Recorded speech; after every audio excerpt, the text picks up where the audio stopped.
Hey, it's Chaya back with Naked, the Messy Middle Edition.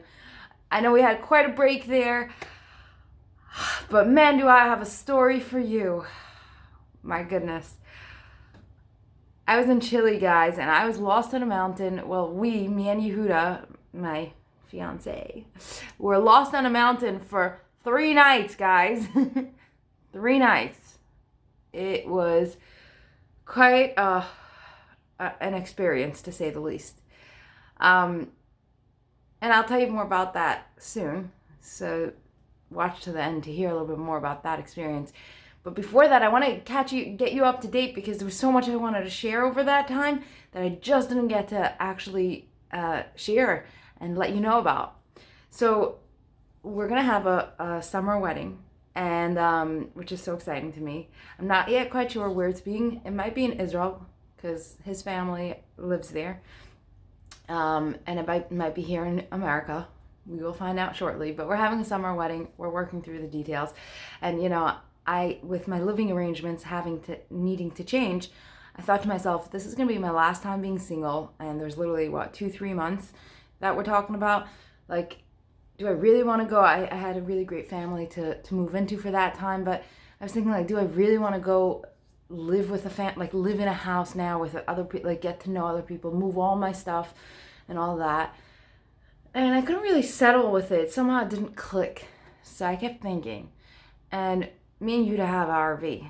And that actually is a whole nother story. It just kind of landed in our lap completely. Amazing. We have an RV. It's not a brand new, awesome thing. It's actually pretty old. It's from the 80s.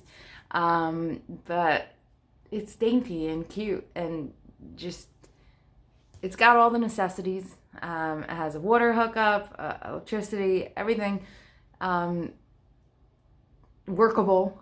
And I was thinking, how crazy would it be if for those 2-3 months I move out to an RV and I still continue my job because it'll be within it's actually like a 30-minute drive.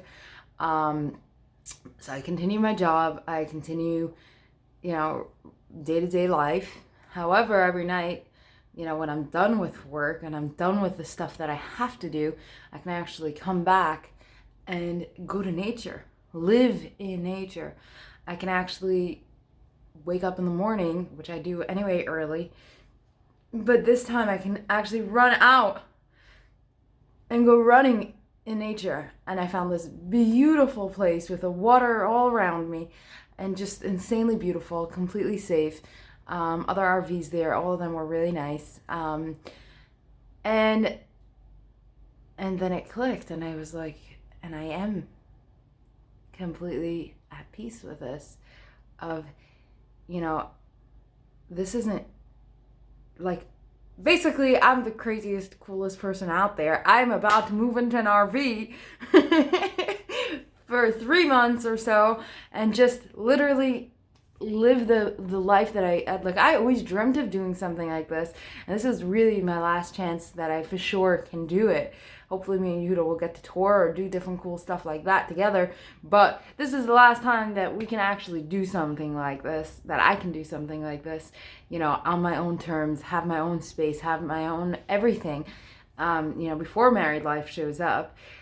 And yeah, so I'm up to that point where tonight I'm going to start moving my stuff. And it's really crazy because I've been planning on talking to you about it all of this past week, and I want to cut it short because I want to tell you about my experience a little bit, but I just wanted to update you on what the messy middle sometimes looks like. It's crazy. I've gotten so much judgment from some people, like, who do you think you are? Like basically, like, that's crazy. Like, what, you're going to go live on a trailer park? And I'm like, no, you don't get it. Like, you can put whatever spin you want on it, but I'm going to go live in a way that makes me happy, wakes me up every day, and makes me invigorated, and makes me feel what I want to feel. And that's all I care about. And mind you, I think it's kind of trendy. I think it's kind of cool, and that's the new rich.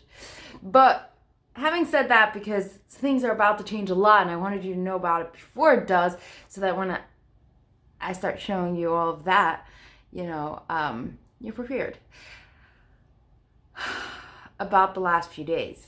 So, Yehuda and I went to Chile, and that was quite an experience. It was really nice, the beginning of it, all of it actually. But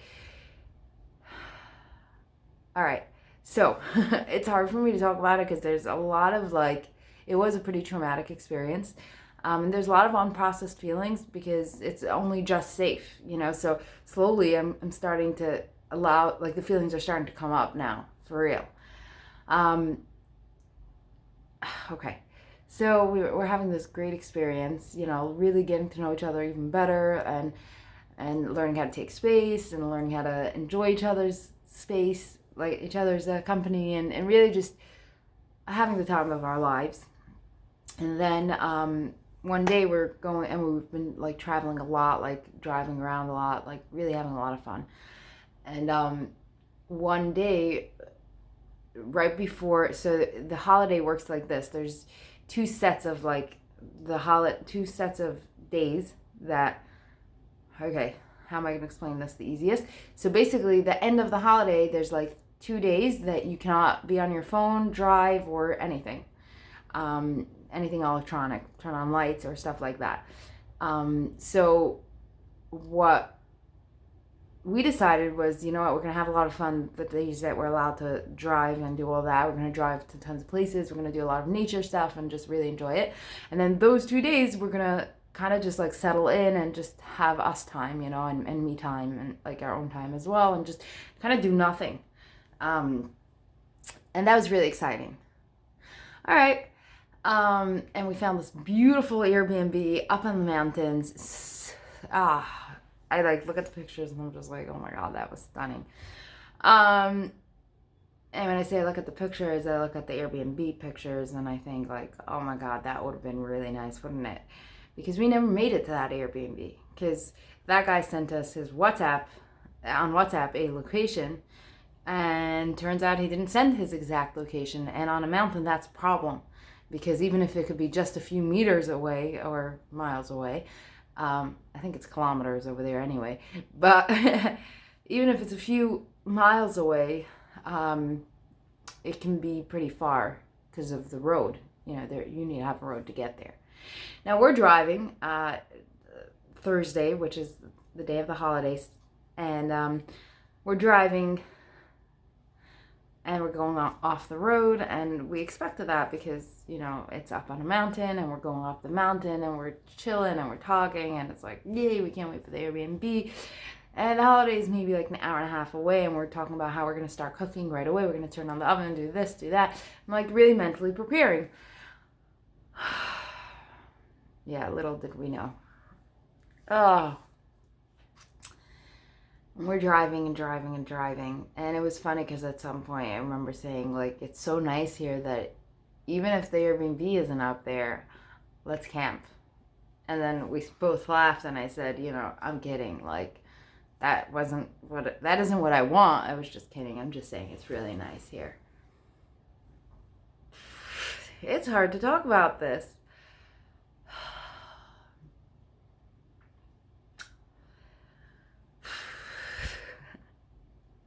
I have to keep reminding myself, this is naked and this is the messy middle edition. We get naked and we do the messy middle part. We talk all about it. So we get to the top, to the location, and there's nothing there. And as soon as we were getting closer and I saw no civilization of any sort, something sunk into the bottom of my stomach, and I could feel this this is not happening, but we didn't get the right place. And we get there and there's no signal either because we're on the top of a mountain. And now we start driving around and it starts pouring, and we're searching for at least signal, something, anything. Finally we get a little signal. We check in with the guy. We can't get through to him. He didn't respond right away. We can't get through to anyone. No service again. It was crazy. We're driving around for 20 minutes, not able to figure anything out, or even longer. Finally, we were able to get a little signal, and we were able to find out that he sent us the wrong address. We found a different address. We find the route. We were able to load it. Okay, it's an hour away. We're going to be really tight, but we'll make it. Let's do this. And we start heading out.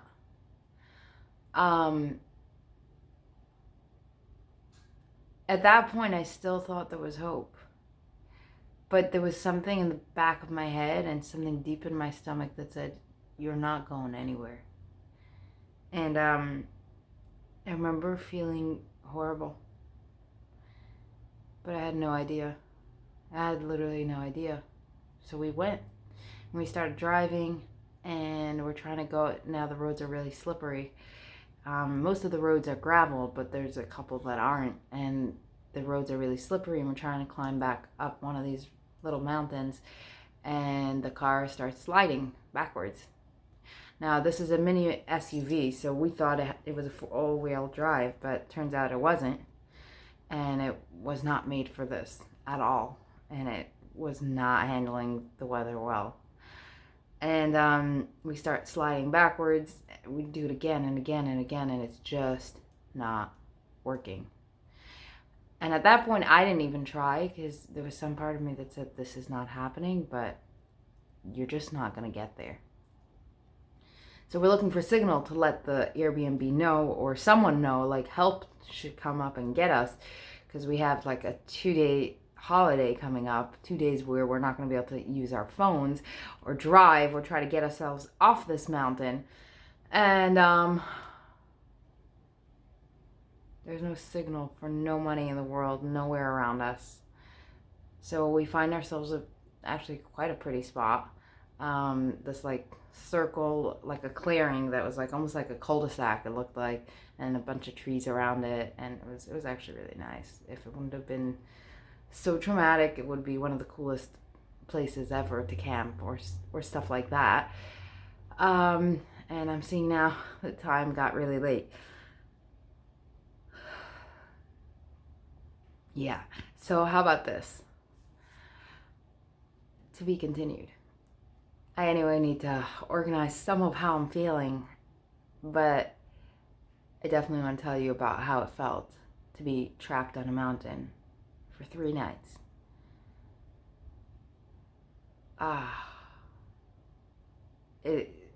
From here, from now, from the safety of my home, I can say it was horrible. And I can say that, thank God, me and Yehuda have an amazing relationship, and we used this as a way to get closer. And literally just really we did. But it was so hard, and it was so cold, and it was hard. And I definitely am lucky that I have a lot of therapy coming up, because I do feel traumatized on many levels. Yeah. So in the next episode, I'll let you know a little bit about how actually being trapped felt and what happened. How did we get out? Because, my God, I'll leave the best for later. And perhaps a little bit about what it's like to move into an RV and how that's coming along. Anyhow, I'm glad to be back. I missed you guys so much. I thought about talking, about sharing it the whole way through. There was just no way to make it happen. And yeah, I did take some videos of the place and all, so at some point I will compile them together and make some sort of cool video. I'll let you know when that's out. But yeah, I'm back and I'm safe, and I will see you soon. Now, if you like these videos, like them, let me know. And if you haven't subscribed yet, really, what are you waiting for? Go do it right now. I'll see you soon.